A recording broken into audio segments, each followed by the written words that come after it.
Ball control is one of the most essential skills in volleyball. Mostly the team wins who makes less mistakes, and therefore it is very important to train ball control in practice. Today I'm going to show you some small exercise you can put in a row to have a nice series of exercises to practice the skill of ball control. Let's dig right into it.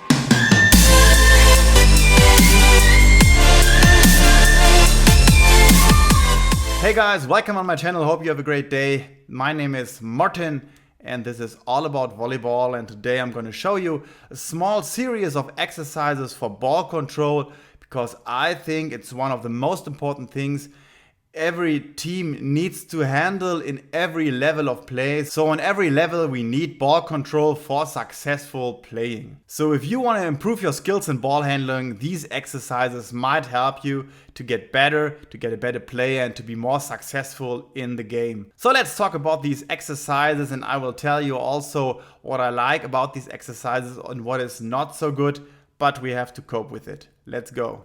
Let's talk about ball control first. Ball control is the avoidance of easy mistakes, usually technical and most of the time because of lack of focus or missing concentration. Therefore, our exercises should have a technical part and should be done over a time span without making any mistakes like dropping the ball, and doing it very focused and concentrated with good technical form. So here you see exercise 1, we are doing pepper, which means attack, defense and setting. And as I said, we should add some rules which can be doing it for time, let's say for 90 seconds without mistake and not letting the ball drop, but it can also be some technical stuff like alternating attack and tip, or doing a lateral or frontal setting, or for defense it can be that we do defense down and defense up.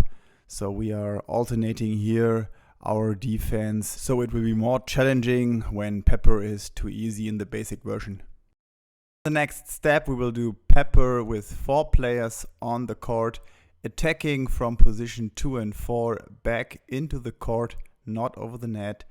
On defense 1 and 5, and the net player who is not attacking will go into defense as well. So we have 3 players in defense, and the setting will usually be done over the defense players 1 and 5, attacking from 2 and 4. We can do this very specific for the position, so every player is making the actions on their positions they will play in the game. If the ball drops, no problem. The trainers from the side bring the next ball right into the game, or a guy with the ball will just start all over this exercise again.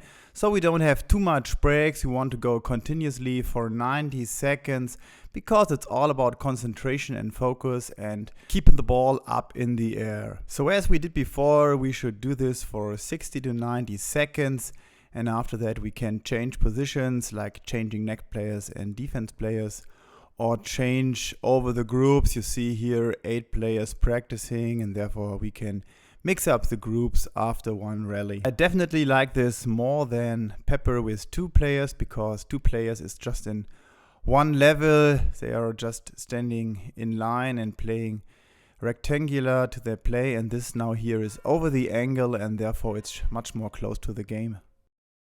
So in the 3rd level we're going to do the last exercise over the net, playing full court. I made the rules that we can attack cross court and tip the ball line, so the defense knows what will happen and can technically work on their skills. Work with 3 defense players and 1 single block. Always the guy standing against the attacker will block, and the setting is usually done from a back row player 105 to the attacking positions 2 and 4. We can work the same, very specific for the positions for the player we have in training, for 90 seconds. Not trying to make too many breaks and then change the groups, so everybody has a lot of variations here. So here I showed you the exercises how to execute with 8 players in training. Of course, sometimes you have a different number and then you have to find the solutions. You have to think what positions are in your practice and how you can execute these exercises by finding the perfect solutions so everybody has a nice impact for their own skills. Hope you liked the video. If so, please smash the like button, and if not, write down in the comment section what I can improve and get better to make my videos more interesting and more fitting for you. And if you want to try out the volleyball training planner, you find down in the video descriptions the links to buy it on Amazon. I'm using the blue version right now, but the others will do as well, depending how you want to organize your training and what your needs are by planning the practice. Hope to see you in the next video. Have a great day. Bye bye.